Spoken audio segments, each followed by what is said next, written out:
जैसी समस्या है वो ज्यादातर महिलाओं को होती है, पुरुषों को भी होती है, लेकिन इसके ज्यादातर रोगी जो है वो महिला वर्ग रहता है। अगर भारत की बात की जाए तो हर 8 में से एक महिला को थायराइड की समस्या है। जी हाँ, हर 8 में से एक महिला को, और ये नंबर लगातार बढ़ता जा रहा है। अगर मैं बात करूं, हर एक बीमारी का नंबर बढ़ता जा रहा है, हर एक बीमारी हमारे लिए खतरे की घंटी बजा रही है, उसी प्रकार से थायराइड भी बजा। अगर थायराइड की मैं बात करूं, ये 2 प्रकार का, हाइपरथायराइड और हाइपोथायराइड। हाइपरथायराइड में मरीज का शरीर सिकुड़ने लगता है, उनके शरीर में ताकत की कमी आने लगती है और उसकी वजह से शरीर कमजोर होने लगता है। लेकिन हाइपोथायराइड में मनुष्य का शरीर फूलने लगता है और वो मोटा होने लगता है, उनका वजन बढ़ने लगता है। ये खासतौर पे महिलाओं में देखी गई है समस्या। ज्यादातर अगर मैं इन दोनों थायराइड्स की बात करूं तो इन दोनों में से भी हाइपोथायराइड ज्यादा देखने को मिलता है। हाइपरथायराइड बहुत कम देखने को मिलता है, लेकिन हाँ ये भी होता है, हाइपोथायराइड ज्यादा होता है। अब थायराइड बेसिकली क्या है? देखिए, थायराइड हमारे जीवन में, हमारे गले में एक बटरफ्लाई रूप का शेप का एक ग्लैंड होता है, बटरफ्लाई शेप का ग्लैंड। ये ग्लैंड हमारे गले के यहाँ बीचों बीच स्थित होता है। इस ग्लैंड का काम होता है कि ये हमारे शरीर में T3 और T4 दो हार्मोन्स को रिलीज करता है। अब जब इन दोनों हार्मोन्स की मैं चर्चा करूं तो आपको बताना चाहती हूँ कि हमारे शरीर में बहुत सारे प्रोसेसेस में काम आते हैं, तो डाइजेशन में काम आते हैं, हमारे जो विटामिन या फिर जो मिनरल्स का हम सेवन करते हैं उनको एब्जॉर्प्शन करने में काम आते हैं, सांस लेने में हमारी मदद करते हैं। तकरीबन हर एक प्रोसेस, हमारे शरीर के हर एक प्रोसेस में T3 और T4 हार्मोन का एक बड़ी रोल होता है। अगर इन दोनों को आपस में कंपेयर करूं तो हमारे शरीर में T4 के मुकाबले T3 का उपयोग ज्यादा होता है। लेकिन आपको बताना चाहती हूँ कि जो T4 है, T4 को हमारा शरीर खुद से, हमारा लीवर T3 में तब्दील कर देता है, खुद से प्रोसेसेस करके इसे T3 में तब्दील कर देता है, क्योंकि T3 हार्मोन की हमें बहुत ज्यादा जरूरत होती है। जैसा कि मैं आपको बता चुकी हूँ कि डाइजेशन में मदद करता है, हमारे ब्लड में कैल्शियम की मात्रा को मेंटेन करने में हमारी मदद करता है, हमारी हड्डियों की मजबूती में मदद करता है, किडनी की सेहत में इजाफा करता है। तो कहीं ना कहीं आप ये समझ पा रहे हैं कि अगर ये T3 और T4 हार्मोन्स इम्बैलेंस हो जाएं तो हमारे शरीर में बड़ी गड़बड़ी हो जाए। जी हाँ, इनका हमारे शरीर में प्रॉपर मात्रा में होना बहुत ज्यादा जरूरी है। देखिए, थायराइड ग्लैंड बटरफ्लाई शेप में रिलीज करते हैं T3 और T4। इसके ऊपर एक और ग्लैंड है जिसे पिट्यूटरी ग्लैंड कहा जाता है, जो यहाँ पर हमारे माथे के बिल्कुल बीचों बीच होता है। ये पिट्यूटरी ग्लैंड हमारे गले में TSH, थायराइड स्टिमुलेटिंग हार्मोन को रिलीज करता है, जो कि थायराइड ग्लैंड तक पहुंचता है। अगर बिजनेस की भाषा में देखा जाए, जिससे कि मुझे लगता है आपको ज्यादा अच्छे से समझ में आएगा, तो जो हमारा पिट्यूटरी ग्लैंड है ये मार्केटिंग मैनेजर हुआ, और जो थायराइड ग्लैंड है ये सेल्स टीम। तो मार्केटिंग मैनेजर ने सेल्स टीम को ऑर्डर किया कि ऑर्डर करने का जो मोड है वो TSH है। TSH रिलीज होता है थायराइड ग्लैंड तक, और थायराइड ग्लैंड को कमांड मिलती है कि T3 और T4 हार्मोन को रिलीज करो। जब तक ये प्रोसेस बिल्कुल सही चलता है, पिट्यूटरी ग्लैंड TSH हार्मोन को रिलीज करता है, और उसके रिलीज के बाद थायराइड ग्लैंड जो है वो T3 और T4 को रिलीज करता है। ये नॉर्मल चलता जाता है, बिल्कुल सही होता है। लेकिन जहां पर गड़बड़ी होने लगती है, जहां पर मार्केटिंग मैनेजर की बात सेल्स टीम मानना बंद कर देती है, यानी कि marketing manager pituitary gland TSH levels को बार बार हार्मोन को रिलीज कर रहा है, थायराइड ग्लैंड के पास इतना सारा TSH इकट्ठा हो जाता है, लेकिन थायराइड ग्लैंड T3 और T4 को रिलीज नहीं करता। तो अगर देखा जाए तो TSH हाई हो जाता है और T3 और T4 लो हो जाता है। इस सिचुएशन में हाइपोथायराइड होता है। हाइपोथायराइड में जो समस्या आती है, हमारे शरीर में हार्मोनल इम्बैलेंस हो जाता है। एक महिला के जीवन में आप सब लोग समझते हैं, एक महिला का जो फिजिकल बॉडी है वो सिस्टम से चलती है। हमें महीने में महिलाओं को हर एक बार मेंस्ट्रुएशनल साइकिल से निकलना पड़ता है। अगर वो मेंस्ट्रुएशनल साइकिल बिल्कुल सही समय पर आ रहा है, इसका मतलब शरीर में सब कुछ सही है, जो कि आना बहुत ज्यादा जरूरी है। लेकिन अगर उसमें कुछ गड़बड़ी हो रही है तो इसका बिल्कुल सीधा अर्थ ये है कि शरीर में कुछ बड़ी गड़बड़ी हो रही है। हो सकता है ये सिम्टम्स शुरुआती सिम्टम्स हो थायराइड के।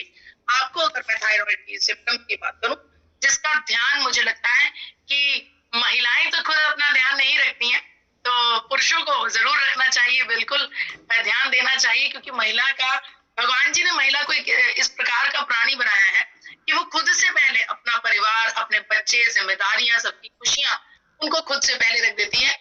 और ये जानते हुए, ऐसा नहीं है कि महिलाओं का शरीर उन्हें इशारे नहीं करता, उन्हें लक्षण नहीं दिखाता, या उन्हें अंदर से समझ में नहीं आता कि कुछ गड़बड़ है। ये जानते हुए भी उस थॉट को छोटा कर देती है और हमारे परिवार की खुशियों को बड़ा कर लेती है और उसकी तरफ अपना फोकस लगा लेती है। तो यहाँ पर मेरा आग्रह है पुरुषों से कि ध्यान रखिए अपने जीवन साथी का, कि उनको कहीं उनके दिनचर्या के काम में टायर्डनेस तो महसूस नहीं हो रही, थकावट तो महसूस नहीं हो रही। जो रोजाना का काम वो इतने वर्षों से करती आ रही हैं, क्या उस काम में उन्हें मुश्किल तो नहीं आ रही? अगर आ रही है तो इसका मतलब ध्यान देने की जरूरत है। अगर उनका वजन लगातार बढ़ रहा है, यानी कि उनका खाने पीने का जो सिस्टम है वो बिल्कुल सेम है, जीवन शैली बिल्कुल सेम है, जिस प्रकार से वो काम करती है उसी प्रकार से कर रही है, लेकिन वजन बढ़ता जा रहा है, यहाँ पर भी एक इशारा है कि हाइपोथायरॉयडिज्म हो सकता है। अगर उनकी त्वचा पर बहुत ज्यादा ड्राइनेस महसूस होती है, रूखापन महसूस होता है, खुश्की महसूस होती है, तो इसका मतलब हार्मोनल इम्बैलेंस है। बहुत ज्यादा हेयर फॉल होने से भी हम समझ सकते हैं कि कुछ ना कुछ गड़बड़ है बॉडी में। और अगर महिला का मेंस्ट्रुएशनल साइकिल प्रॉपर 28 डेज पर नहीं आ रहा, तो इसका मतलब भी कुछ ना कुछ बड़ी गड़बड़ी है, यहाँ पर ध्यान देने की जरूरत। जब हम इस लेवल पर ध्यान नहीं देते तो समस्या बड़ी हो जाती है, ये लॉन्ग टर्म प्रॉब्लम बन जाती है। और आपको बताना चाहती हूँ, अगर हम थायराइड की जांच ना करवाएं, इसका इलाज ना करें, तो हो सकता है कि महिलाओं के फ्यूचर में उन्हें हार्ट इश्यूज आ जाएं, हृदय रोगी वो बन जाएं, या फिर जॉइंट इश्यूज आ जाएं, यानी कि घुटनों में दर्द, अर्थराइटिस की समस्या, हाथों की गांठों में दर्द, ये सब इसका अनुभव करना पड़ सकता है। देखिए, आपने अनेकों बार देखा होगा कि पुरुषों के मुकाबले महिलाओं के घुटनों में दर्द ज्यादा रहता है। तो इससे आप समझ सकते हैं कि घुटनों में दर्द क्यों ज्यादा रहता है, क्योंकि उन्होंने शुरुआती दौर में अपने शरीर का ध्यान नहीं दिया। और इसका एक और लॉन्ग टर्म इफेक्ट रहता है, जो कि मुझे ऐसा लगता है एक महिला के लिए होने वाला सबसे भयावह सिनेरियो रहेगा, क्योंकि एक महिला अगर मां नहीं बन पाती तो ये उसके लिए एक बहुत ही पिटीफुल, बहुत ही परेशान करने वाली चीज है एक महिला के लिए। लेकिन हाँ, अगर इसको हम शुरुआती दौर में हील कर ले, शुरुआती दौर में इन सिम्टम्स को पकड़ ले, तो भविष्य में ऐसा कुछ नहीं होगा, तो इसको कंट्रोल किया जा सकता है। और एक और बड़ा ही हैरान करने वाला आंकड़ा ये है, खासकर भारत में 60% महिलाओं को तो ये पता ही नहीं है कि उन्हें थायराइड की समस्या है। 60% महिलाओं को इसकी जानकारी ही नहीं है। अच्छा, क्यों जानकारी नहीं है?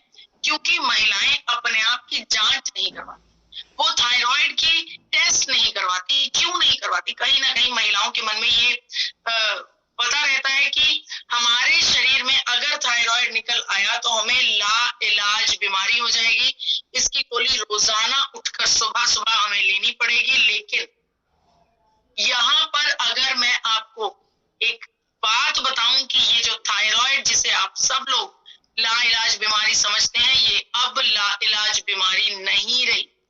इसके लिए आपको ताउम्र गोली खाने की जरूरत नहीं है। जी हाँ, इसे ठीक किया जा सकता है। इसका जीता जागता एग्जाम्पल हमारे पास खुद डायटिशियन ईशा वशिष्ठ जी हैं। इसके अलावा एक और सबूत आपके सामने मैं देकर जाती हूँ। ये रिसर्च है, कोरिया में की गई रिसर्च है, जिसमें उन महिलाओं को लिया गया जिनका TSH लेवल, पिट्यूटरी ग्लैंड ने जो TSH हार्मोन रिलीज किया वो बहुत ज्यादा बड़ा हुआ था। लेकिन T3 और T4 लो था।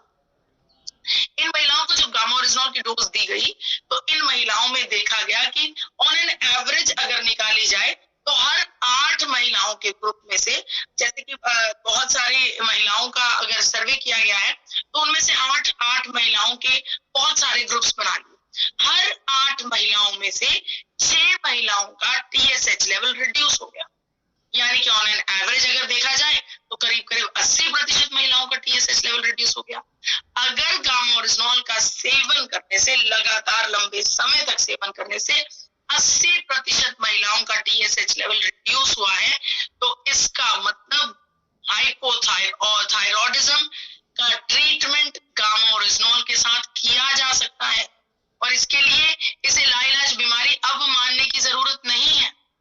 आपको बताना चाहती हूँ कि क्यों गामा ओरिजिनॉल काम करता है, किस प्रकार से गामा ओरिजिनॉल हमारे TSH लेवल को रिड्यूस डाउन कर देता है। देखिए, आप सबको ये जानना बहुत ज्यादा जरूरी है कि गामा ओरिजिनॉल हमारे ब्रेन के बिल्कुल बीचों बीच एक हाइपोथैलेमस नाम का एक एरिया होता है जिसे हाइपोथैलेमस कहा जाता है। इस एरिया को हम हमारे शरीर का हेडक्वार्टर कह सकते हैं, हमारे शरीर का मेन पार्ट कह सकते हैं, जहां से हमारे शरीर के हर एक प्रोसेस को होने की कमांड निकलती है। देखिए, हाइपोथैलेमस में जब गामा ओरिजिनल एब्जॉर्ब होता है तो हमारा हाइपोथैलेमस सीधे तौर पर हमारे थायराइड ग्लैंड को ऑर्डर करता है कि T3 और T4 को रिलीज किया जाए। और हाइपोथैलेमस एक प्रकार से अगर हम मार्केटिंग मैनेजर और सेल्स टीम के संदर्भ में देखें तो हाइपोथैलेमस कंपनी का CEO हुआ। अब अगर माननीय गुरुदेव BC छाबड़ा जी कहेंगे कि 6 पीस गामा करें बिजनेस में हंगामा, तो हमें तो 6 पीस गामा ट्राई करने पड़ेंगे ना, हमें उसका हंगामा देखना पड़ेगा। तो उसी प्रकार से जब हाइपोथैलेमस से कमांड निकलती है तो थायराइड ग्लैंड जो है वो T3 और T4 को रिलीज कर देता है। जब T3 T4 रिलीज होते हैं तो TSH लेवल अपने आप रिड्यूस डाउन हो जाता है। देखिए, यहाँ पर आपके साथ कुछ टेस्टिमोनियल्स शेयर करने वाली हूँ। आवाज आ रही है सर? नहीं मैडम, नहीं आ रही है। आ रही। अच्छा, आ रही है। Okay, I am just sharing again.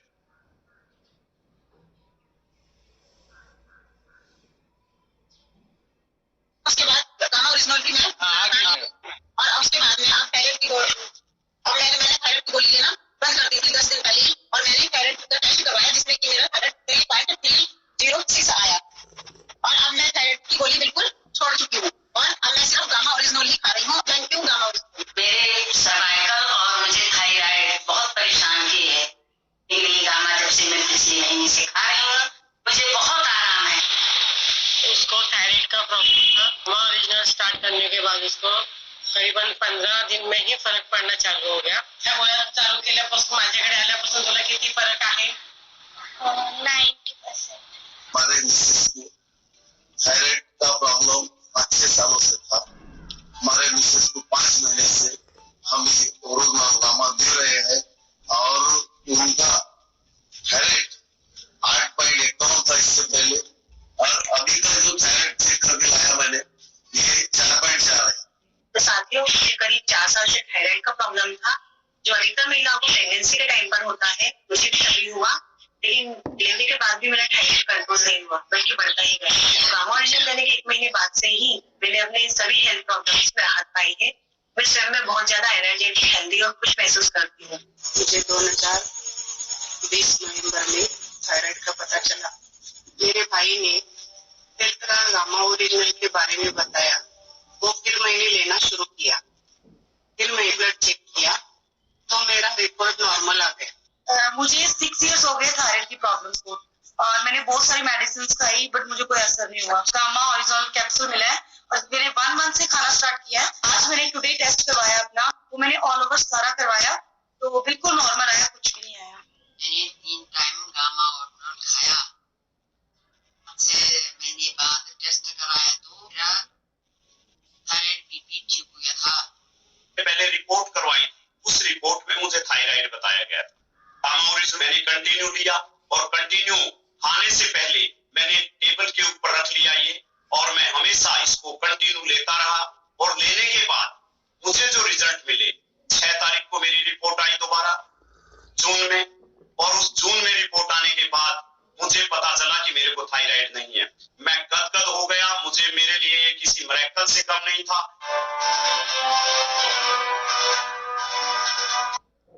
जी, तो आप सबने देखा कि किस प्रकार से इन सभी सदस्यों ने अपने एक्सपीरियंसेस शेयर किए हैं। अगर आप चाहें तो इन सभी एक्सपीरियंसेस की वीडियोस को हमारे चैनल हेल्थ गार्ड के ऊपर जाकर आप इन्हें देख सकते हैं, एक एक वीडियो को। इसके अलावा आप सबको बताना चाहती हूँ कि डॉक्टर एसपी बयोत्रा जी, जो कि सर गंगाराम अस्पताल में कार्यरत है, एक चेयरमैन की पदवी पर, उन्होंने इस गामा ओरिजिनॉल को गहराई से जांचा है, परखा है, और उसके बाद इस बात की पुष्टि कर दी है कि हर एक हाइपोथायरॉयडिज्म के मरीज को गामा ओरिजिनॉल का जो ट्रीटमेंट है वो लाजमी कर दिया जाना चाहिए, क्योंकि गामा ओरिजिनॉल को जब हम लगातार लंबे समय तक सेवन करते हैं तो ये हमारे हाइपोथायरॉयडिज्म को रिड्यूस डाउन कर देता है, कंट्रोल कर देता है। समय समय पर बहुत सारे अखबारों में गामा ओरिजिनॉल की चर्चाएं होती रहती हैं। आइए सुनते हैं कि डॉक्टर योगेश शर्मा इस बारे में क्या कह रहे हैं। डॉक्टर योगेश शर्मा, इनको 20 साल का एक्सपीरियंस है मेडिकल जगत का। आइए सुनते हैं। So I recommend as a physician this medicine to be used as an antioxidant for the patients of suffering from hypothyroidism and diabetes, or along with cardiac diseases, because its antioxidant effect, its metabolizing effect, its effect on cholesterol would benefit you from multiple ways, and that would be healthy for your heart. जी, तो doctor साहब ने बताया कि किस प्रकार से वो hypothyroidism के मरीज को, हृदय रोगियों को और ब्लड प्रेशर के मरीजों को गामा ओरिजिनॉल रिकमेंड करते हैं, क्योंकि गामा ओरिजिनॉल एक बेहतरीन एंटीऑक्सीडेंट है। आप सबसे आग्रह करती हूँ कि डॉक्टर साहब की इस वीडियो को जरूर हमारे channel forever healthy with Isha पर जाकर देखिए, जहां पर डॉक्टर साहब ने डिटेल में गामा ओरिजिनॉल और हाइपोथायरॉइड के संपर्क में बहुत सारी जानकारी दी है। भारत सरकार ने गामा ओरिजिनॉल को न्यूट्रास्यूटिकल का दर्जा दिया है। दुनिया भर में इसका उपयोग हाइपोथायरॉयडिज्म को कंट्रोल करने के लिए किया जा रहा है। एक और जानकारी आप सबको देना चाहती हूँ कि अगर आप हाइपोथायरॉयडिज्म के मरीज हैं या फिर आपके संपर्क में कोई भी ऐसा व्यक्ति है जिसे हाइपोथायरॉयडिज्म है, तो उन्हें अपने जीवन में आयोडाइज्ड नमक की बजाय सेंधा नमक का इस्तेमाल करना चाहिए, रॉक सॉल्ट का इस्तेमाल करना चाहिए। फ्रिज के पानी की जगह पर उन्हें अर्दन पॉट का इस्तेमाल करना चाहिए। वैसे भी फ्रिज का पानी हम सब में से किसी के लिए भी फायदेमंद नहीं है, तो कोशिश कीजिए कि मटके के पानी पर आ जाएं। और ज्यादातर देखा गया है कि हाइपोथायरॉयडिज्म के मरीज तेल का सेवन करना बंद कर देते हैं। ऐसा बिल्कुल भी ना कीजिए। तेल का सेवन हमारे शरीर के लिए बहुत ज्यादा जरूरी है। अगर कुछ छोड़ना है तो चाय और कॉफी छोड़िए, इसकी एडिक्शन छोड़िए, ये हमारे शरीर में कुछ भी फायदा नहीं करती है। देखिए, इसके अलावा खाने पीने की आदतों की अगर मैं बात करूं तो हाई फाइबर रिच चीजों का सेवन किया जाए। उन लोगों को जिनको हाइपोथायरॉयडिज्म है, उन्हें कम से कम 60 मिनट अपने शरीर के लिए जरूर निकालने चाहिए, जिनमें से 40 मिनट एक्सरसाइज और 20 मिनट योगा। कहा जाता है कि योगा करने से आपके ऊपर स्ट्रेस, आपके ऊपर जो टेंशन है वो रिलीज की जा सकती है। और खास तौर पर हाइपोथायरॉयडिज्म के मरीजों को ओम का उच्चारण करना चाहिए, क्योंकि ओम का उच्चारण करने से हमारे थायराइड ग्लैंड का